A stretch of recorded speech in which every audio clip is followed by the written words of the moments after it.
IELTS Listening, version 51568. You will hear a number of different recordings, and you will have to answer questions on what you hear. There will be time for you to read the instructions and questions, and you will have a chance to check your work. All the recordings will be played once only. The test is in 4 parts. Write all your answers in the listening question booklet. At the end of the test, you will be given 10 minutes to transfer your answers to an answer sheet. Now turn to Part 1 on page 2 of your question booklet.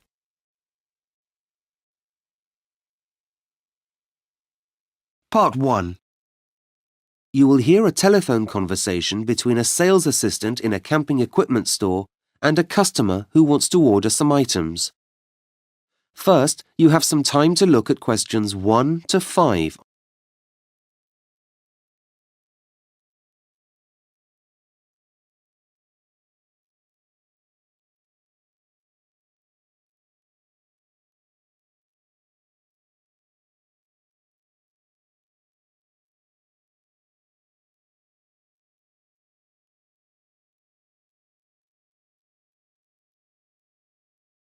Now listen carefully and answer questions 1 to 5. Hello, North Star Camping Equipment. This is Emma. Oh, hello. I've been looking through your online catalogue. The problem is, I haven't got time to come into the store this week. Is there any chance you can put some things aside for me? Sure. Let me just get an order form. OK, so what's your surname, please? Greenaway. OK, Mr. Greenaway, I'll give you an order reference to write down. OK. It's a mixture of numbers and letters. The reference is 5174XCM. Right, got that. So, what were you looking for? Well, we're going on a camping holiday, 2 adults, 2 children, so the first thing would be a tent. We need something family size, and I'd like to have a door at the front and one at the back. OK, and anything else? We all need sleeping bags as well. So, what design do you need? Are you going to the mountains? Will there be snow? Oh no, we're going to the beach. It'll be warm weather. OK, so the design you need is what we call our summer sleeping bag. I'll put 4 aside for you. Then we'll also need something to sleep on. Some camp beds, I guess. Camp beds, yeah. Or these days, a lot of people are using, air mattresses that you blow up. That sounds good. Easier to pack away. And more comfortable. But how do we blow them up? You'll need a pump. I'll put one in for you. OK, now, what other things are you looking for? Well, thinking about the cooking equipment, we need a stove. There are all sorts of camping stoves. It depends what fuel you want it to run on. There's kerosene, charcoal. Oh, that sounds too messy. I think we want the fuel to be gas if possible. No problem. They're a bit more expensive than the other options. That's okay. Then do you need any pots, a frying pan, anything like that? No, we'll bring those from home. What we need to think about is water. We'll need a large bottle for that. All right. And how about knives and forks? No, we'll be okay for those. But we'll need something to eat off, something unbreakable. Metal, maybe. Yeah, that's best. So plates, then. A set of 4 in metal. Shall I add that to your order? Yes, please. They'll last a lifetime. Before you hear the rest of the conversation, you have some time to look at questions 6 to 10.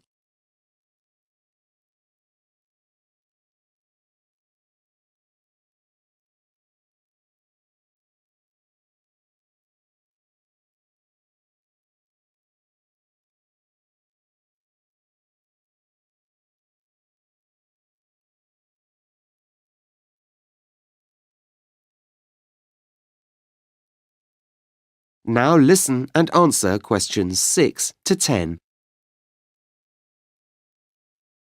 Now, I'm just thinking what else we might need. We've got raincoats, but we really need a couple of new torches. I'd rather not have plastic. The boys will just break them. We've got some good rubber ones. They'll be perfect. I'll organise 2 of those. Then, I don't know, do you want some games for your children to play? That's not a bad idea. Even just a football or something. We've already got a ball. Let's think. What we really need is something that young kids can use. Do you have a baseball set? They'd love that. Sure, I'll put one in for you. Any other games? No, I think that'll be enough. There's lots of things to do up there. Where are you going, by the way? Up to the Bay of Islands. Oh, that's a lovely region. In fact, that reminds me, we need an up-to-date map of the area. Do you sell those? Mine is very old. No problem. Great. Now, I've just thought, is there any chance you can deliver all these things? Absolutely. What's the address? It's 56 Taupo Street. I'll spell that for you. Taupo. That's in Bayswater, isn't it? Yes, that's right. And what would the charge be on that? The standard charge is $50. But hang on, your order will be over $500, so you get a discounted delivery charge of only $25.50. Great. Now, my wife and I will still be at work this week, so we won't be at home. That is the end of Part 1.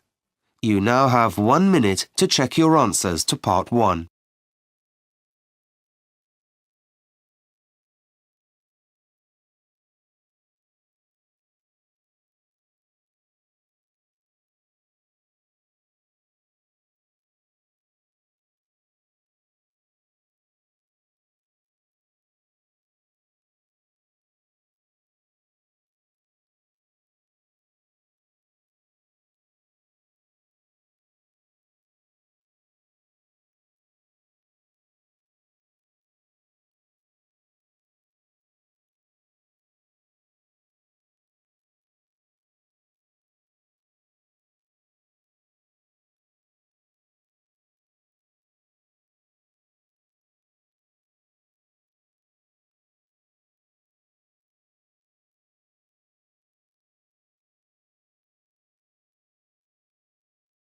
Part 2. You will hear the warden of a nature trail talking to a group of people who are interested in hiking on the trail. First, you have some time to look at questions 11 to 14.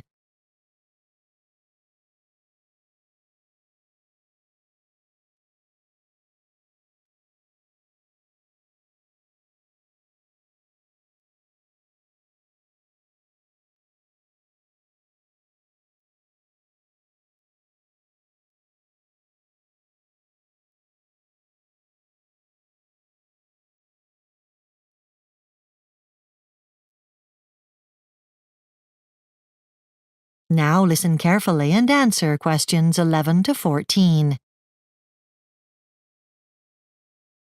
Good morning. I'm Susan Meyer, trail warden for the McFadden Hiking and Nature Trail. Let me tell you a bit about the trail.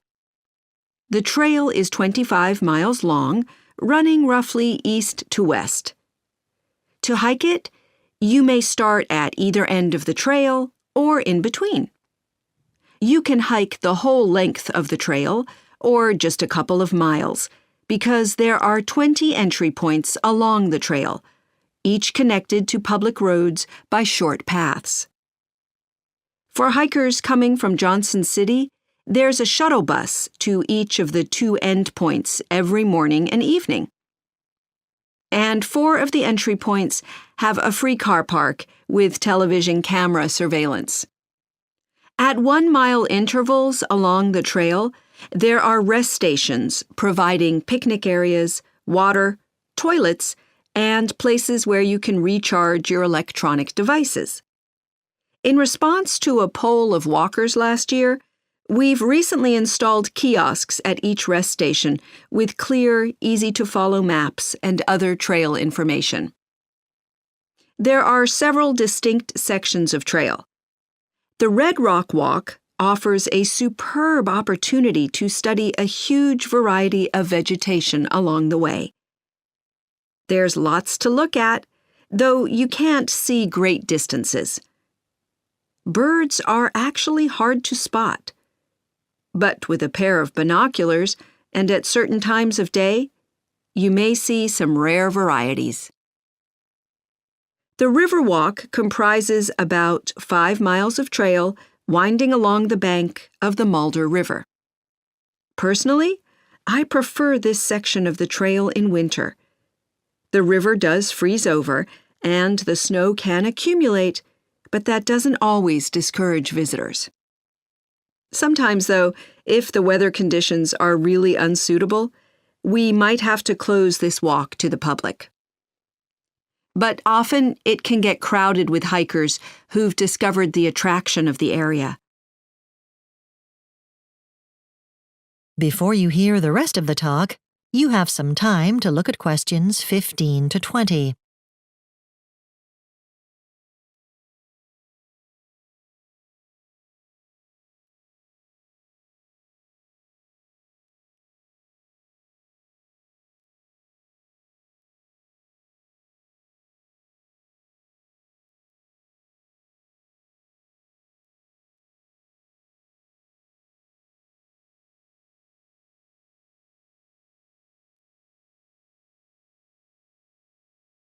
Now listen and answer questions 15 to 20.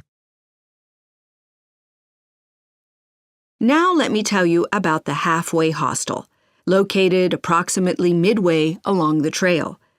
It has a range of facilities available to help make your walking experience memorable. Let me give you some information about the various facilities available there. Of course, there are beds in dormitories for use at a very reasonable $7 per person, weekdays or weekends. Unfortunately, we found that pre-booking beds just didn't work, so now we allocate them as people arrive. But we have extra cots and sleeping bags to help with any overflow. There are 2 family rooms accommodating 6 people each, with private bathrooms. They're $35 per room, and for them you will need to make arrangements ahead of time, as they're very popular, especially at the weekends. A popular facility that we've recently added is coin-operated washing machines for your clothes. You can get awfully wet and dirty if you're walking the trail in bad weather, and since we got these machines, you can put on clean gear when you set out in the morning.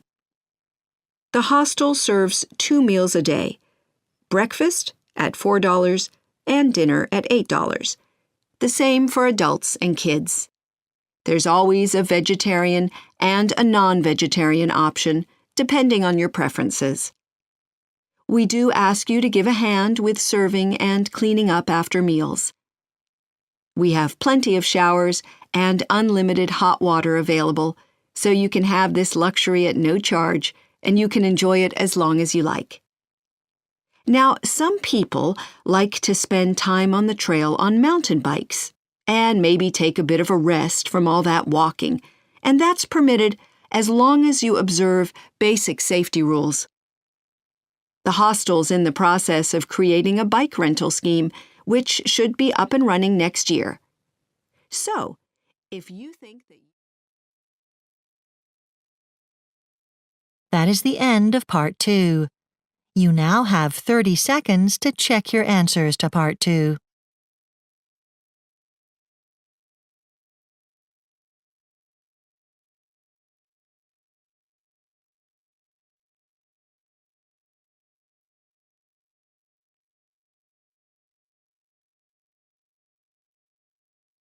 Business students called Janet and Michael discussing their research into the marketing of different kinds of shampoo. First, you have some time to look at questions 21 to 26.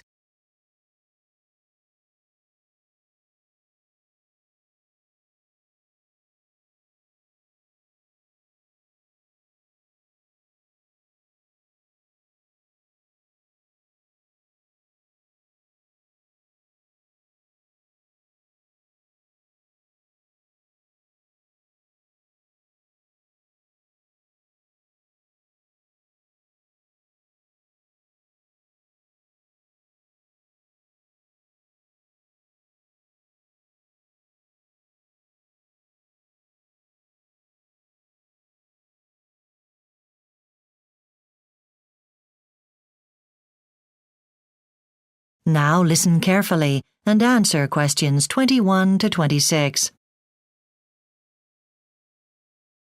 Hi, Janet. How are you getting on with the shampoo marketing project? Hi, Michael. It's interesting. I've read how shampoo marketing has developed over the last 100 years. Oh, I didn't think we needed to do that. True, but I'm interested anyway. Basically, what was once sold as an economical way of getting your hair clean has evolved into a beauty product. Right. And shampoo's interesting because it's a key influence in how we see ourselves. You've heard of bad hair days. When your hair looks bad, maybe you didn't wash it and you feel bad about it. Heard of them, yes. Had one? No. Don't think they're real. Bad hair days? Come on. Well, whatever you want to call them, that's not what research from Yale is suggesting. They're not just imagined, and both sexes are equally affected by them. And when they happen, people tend to perform and feel worse than usual. Right. And I've been reading about shampoo ingredients, chemicals like sodium lauryl sulfate, Methyl chloride. Many of the manufacturers tend to use these or others like them, though they keep it quiet. Right. When it comes to the product packaging, they're strangely silent about it. Another area it would be interesting to investigate is the labeling on bottles. Apparently, printing directly onto the bottles costs about 50% less than sticking a printed label on because it's a much quicker process. But manufacturers are lukewarm about this because it doesn't enhance the visual impact of the bottle. It comes across as a bit cheap. We need to think about environmental issues. I was surprised how little recycled plastic goes into the bottles. I think it's because light-colored plastic is more difficult to make from recycled stuff. Yeah, but manufacturers can make their packaging more environmentally friendly just by making it less heavy. I'd like to find out whether some of them actually do when we do the research. Yes, that's worth looking into. Thinking about you as a customer, what's important when choosing shampoo? I'm always wary of special offers. When something's flagged as being half price, it rarely is, really. But if there's a make I've never seen before, I'm usually up for giving it a go, rather than sticking to one or two favorite brands all my life. Interesting. Before you hear the rest of the discussion, you have some time to look at questions 27 to 30.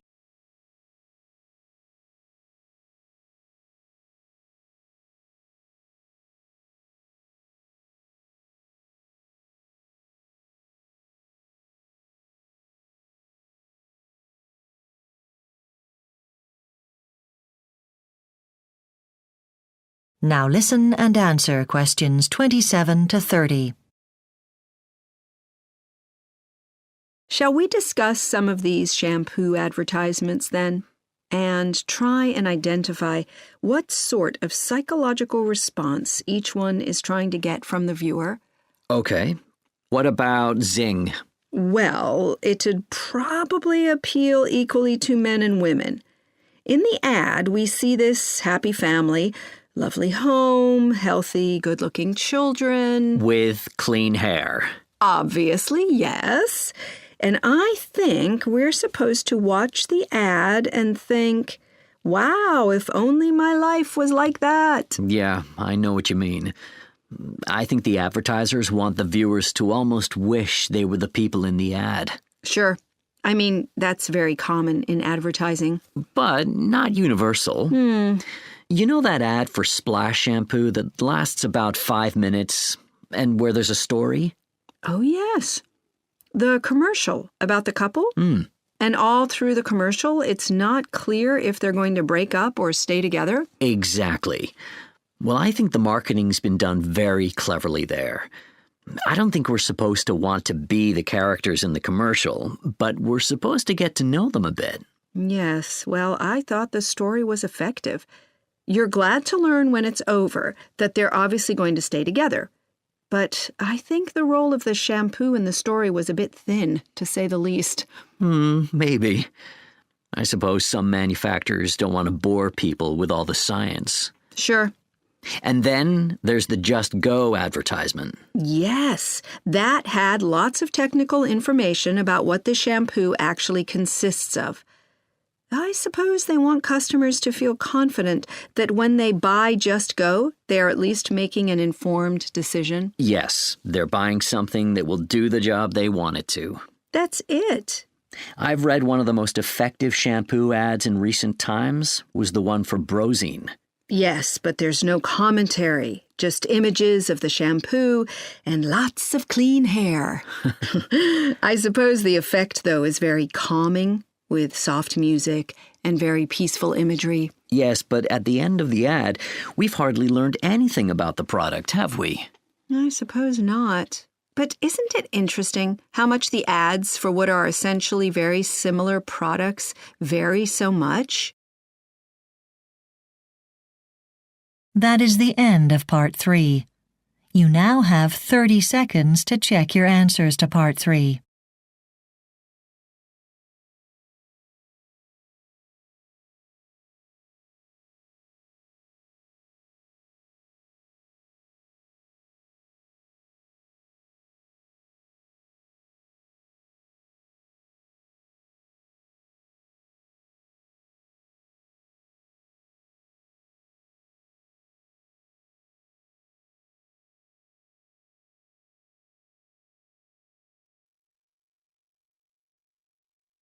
Part 4.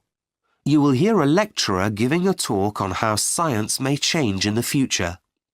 First, you have some time to look at questions 31 to 40.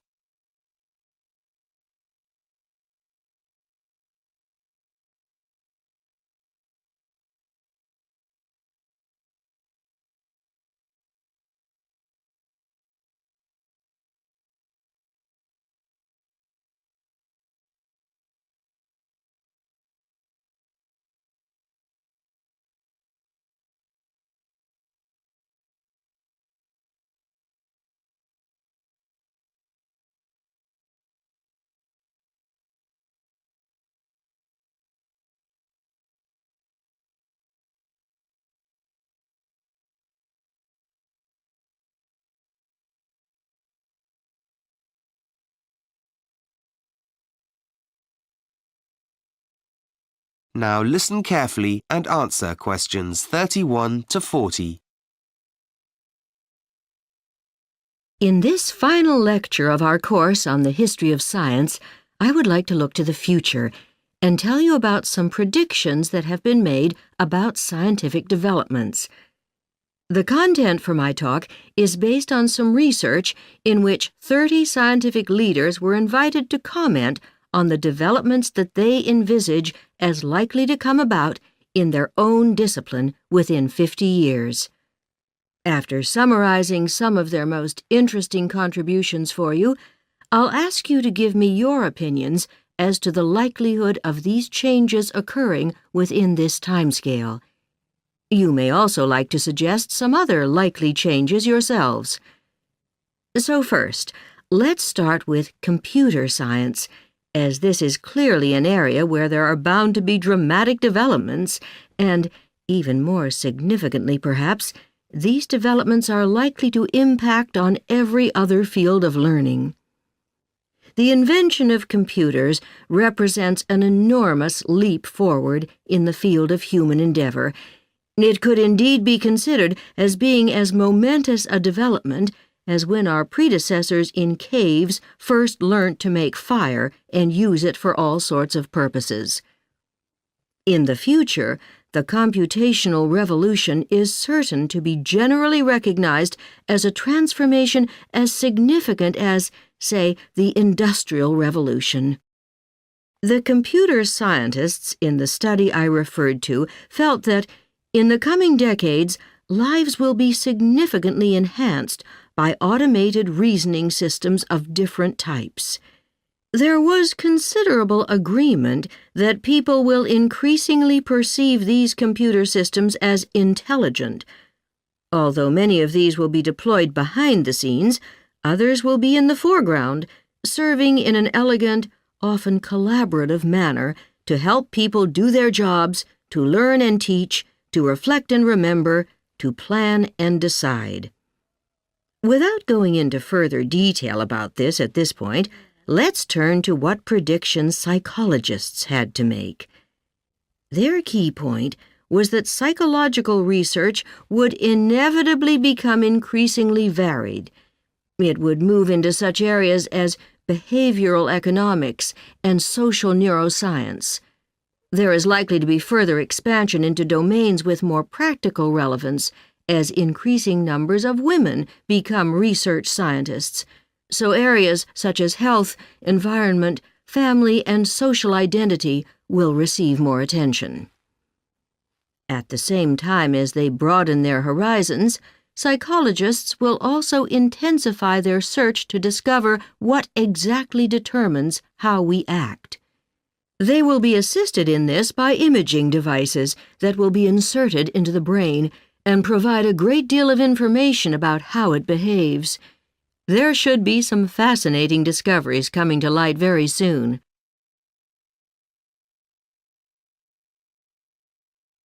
Another field that is currently undergoing enormous changes is that of genetics. It is not new to suggest that average life expectancy is likely to continue rising in most countries.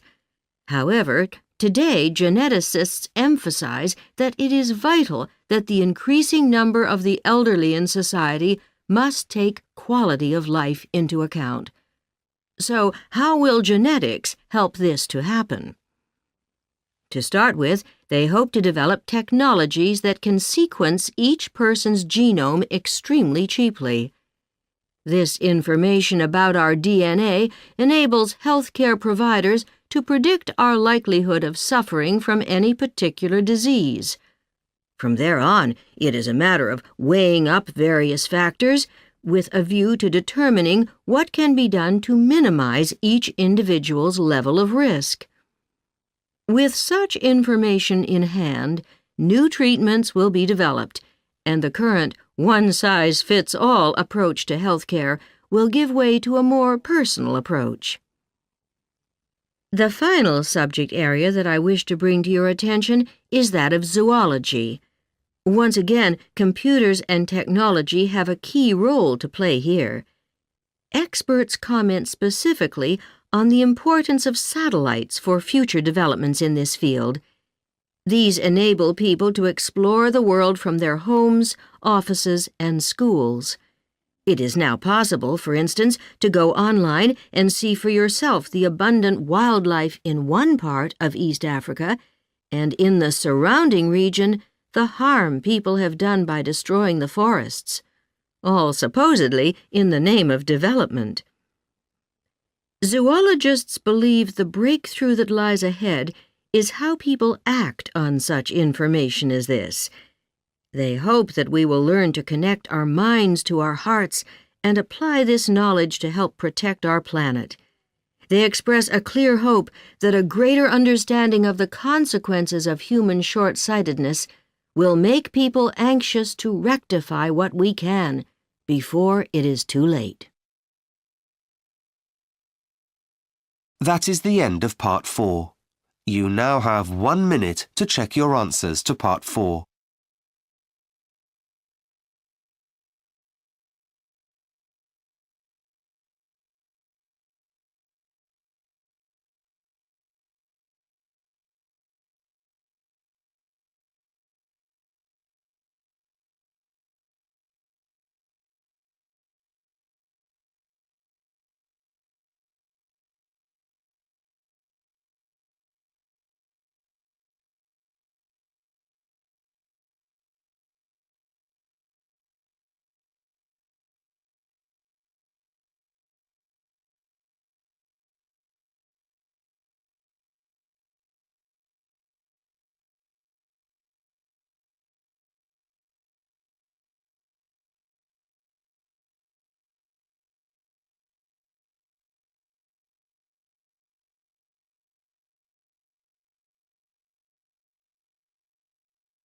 That is the end of the listening test. You now have 10 minutes to transfer your answers to the listening answer sheet.